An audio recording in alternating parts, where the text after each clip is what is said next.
ನೋಡಿ, ಹಾಗಾದರೆ ಇವರು ಆತುರಾತುರದಲ್ಲಿ ಒಬ್ಬ ವ್ಯಕ್ತಿಗೆ 23 ಸೈಟನ್ನು ರಿಜಿಸ್ಟರ್ ಮಾಡಿಕೊಟ್ಟಿರ್ತಕ್ಕಂಥದ್ದು ಬಹಳ ಚೆನ್ನಾಗಿ ಗೊತ್ತಾಗ್ತಾ ಇದೆ. ವಿತ್ ಡೇಟ್ ಯಾವ್ಯಾವತ್ತು ಎಷ್ಟೆಷ್ಟು ಸೈಟನ್ನು ರಿಜಿಸ್ಟರ್ ಮಾಡಿಕೊಟ್ರು. ಮೂಡಾ ಕೇಸ್, ಮೂಡಾ ಸೈಟ್ ಹಂಚಿಕೆಯಲ್ಲಿ ಬ್ರಹ್ಮಾಂಡ ಭ್ರಷ್ಟಾಚಾರ, ಕೋಟ್ಯಾಂತರ ರೂಪಾಯಿ ಮೌಲ್ಯದ ಸೈಟ್ಗಳನ್ನ ಮಂಜೂರು ಮಾಡಿಕೊಟ್ಟಿದ್ದಾರೆ. ಎಲ್ಲೆಲ್ಲಿ ಎಷ್ಟೆಷ್ಟು ಯಾವ ದಿನ ಸೈಟ್ ರಿಜಿಸ್ಟರ್ ಆಗಿದ್ದಾರೆ, ಮೂಡಾ ನಿವೇಶನ ಹಂಚಿಕೆಯ ಕಂಪ್ಲೀಟ್ ಡೀಟೇಲ್ಸನ್ನು ನಿಮಗೆ ನಾವು ಕೊಡ್ತಾ ಹೋಗ್ತೀವಿ. ಇದು ಪ್ರೋತ್ಸಾಹದಾಯಕ ಯೋಜನೆಯ ಅಡಿಯಲ್ಲಿ ರಿಯಲ್ ಎಸ್ಟೇಟ್ ಉದ್ಯಮಿಯೊಬ್ಬರಿಗೆ 23 ಸೈಟನ್ನು ಒಂದು ಸೈಟ್ಗೆ 3,000 ರೂಪಾಯಿ ಥರ ಬರ್ಕೊಟ್ಟಿರ್ತಕ್ಕಂಥದ್ದು. ಆದರೆ ಇವರು ಯಾವ ಜಮೀನನ್ನು ಕೊಟ್ಟಿಲ್ಲ ಮೂಡಾಗೆ. ಯಾರೋ ಈ ಮಂಜುನಾಥ್ ರಿಯಲ್ ಎಸ್ಟೇಟ್ ಉದ್ಯಮಿ. ಆದರೂ ಈ ವ್ಯಕ್ತಿಗೆ 3,000 ರೂಪಾಯಿನಂಗೆ ಕೊಟ್ಟಿದ್ದಾರೆ. ನೋಡಿ, ದಿನಾಂಕ 5/4/2023 60-40 ಅಳತೆಯ 3 ಸೈಟು ರಿಜಿಸ್ಟರ್ ಆಗುತ್ತೆ ಮಂಜುನಾಥ್ ಹೆಸರಲ್ಲಿ. 5/4 ಏಪ್ರಿಲ್ 5ನೇ ತಾರೀಕು 2023 ಹೋದ ವರ್ಷ 3 ಸೈಟ್ ಆಗುತ್ತೆ. ಮರುದಿನ 6ನೇ ತಾರೀಕು 60-40 ಸೈಟ್ 3 ಸೈಟ್ ರಿಜಿಸ್ಟರ್ ಮಾಡಿಕೊಡ್ತಾರೆ. ಅಲ್ಲಿಗೆ 2 ದಿನದಲ್ಲಿ 6 ಸೈಟ್ ಬಂತು ಅವರಿಗೆ. ಅದಾದ ಮೇಲೆ ಒಂದು 12 ದಿನ ಗ್ಯಾಪ್ ಬಿಡ್ತಾರೆ. 18ನೇ ತಾರೀಕಿಗೆ ಬರ್ತಾರೆ.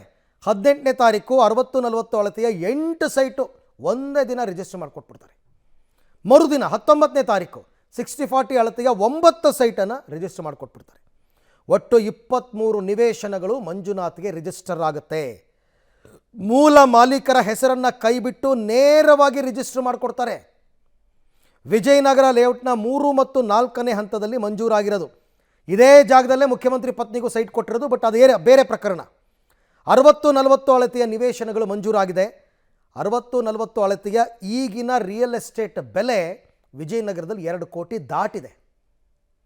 ಅಂದರೆ ಕೋಟಿ ಮೌಲ್ಯದ ಸೈಟನ್ನು 3,000 ರೂಪಾಯಿಗೆ ಮಂಜೂರು ಮಾಡಿಕೊಟ್ಟಿರೋದು ದಾಖಲೆ ಸಮೇತ ಗೊತ್ತಾಗಿದೆ. ಹೋಗಲಿ, ನಾವು ಮಾಡ್ತಿರೋದು ಫ್ರಾಡ್ ಅಂತ ಅವ್ರಿಗೆ ಗೊತ್ತಿತ್ತಲ್ಲ, ಇಷ್ಟು ಈಸಿಯಾಗಿ ಎವಿಡೆನ್ಸ್ಗಳನ್ನ ಬಿಟ್ಕೊಟ್ಟಿದ್ದಾರೆ.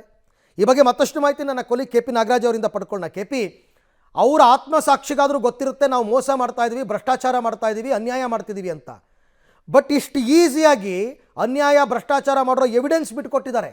ಅಂದರೆ ಮುಂದೊಂದು ದಿನ ಇದು ತನಿಖೆಗೆ ಒಳಪಡುತ್ತೆ ಅಂತಕ್ಕಂಥ ಕಿಂಚಿತ್ತು ಯೋಚನೆ ಅವ್ರಿಗೆ ಯಾರಿಗೂ ಇರಲೇ ಇಲ್ವ ಅವಾಗ ಅಂತ.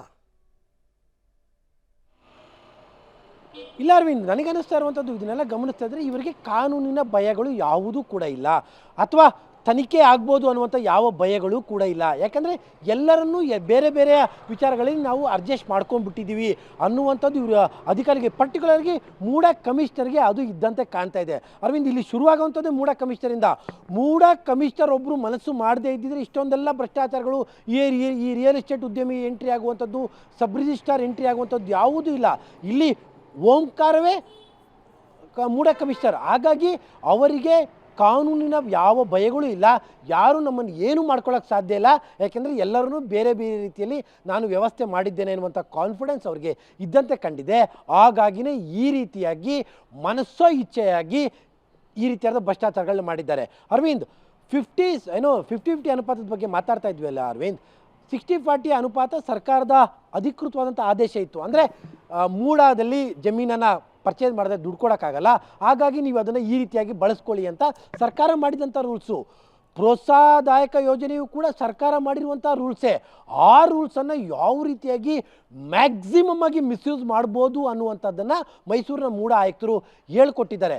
ಅಲ್ಲಿಗೆ ಒಬ್ಬ ಅಧಿಕಾರಿ ಮನಸ್ಸು ಮಾಡಿಬಿಟ್ರೆ ಸರ್ಕಾರವನ್ನು ಮತ್ತು ಇಡೀ ವ್ಯವಸ್ಥೆಯನ್ನು ಹೆಂಗೆ ಮಂಗ ಮಾಡ್ಬೋದು, ಒಬ್ಬ ಅಧಿಕಾರಿ ಮನಸ್ಸು ಮಾಡಿದರೆ ಹೆಂಗೆ ಕೋಟ್ಯಾಂತರ ರೂಪಾಯಿ ಹಣವನ್ನು ಲೂಟಿ ಮಾಡ್ಬೋದು ಅನ್ನೋದಕ್ಕೆ ದಿನೇಶ್ ಕುಮಾರ್, ಈ ಮಂಜುನಾಥ್ ಮತ್ತು ಈ ಸಬ್ ರಿಜಿಸ್ಟ್ರಾರ್ ಆಫೀಸರ್ಸ್ಗಳು ಇವರೆಲ್ಲರೂ ಕೂಡ ಒಂದು best example. Arvind, right, thank you KP ತಮ್ಮ ಎಲ್ಲ ಮಾಹಿತಿಗೆ.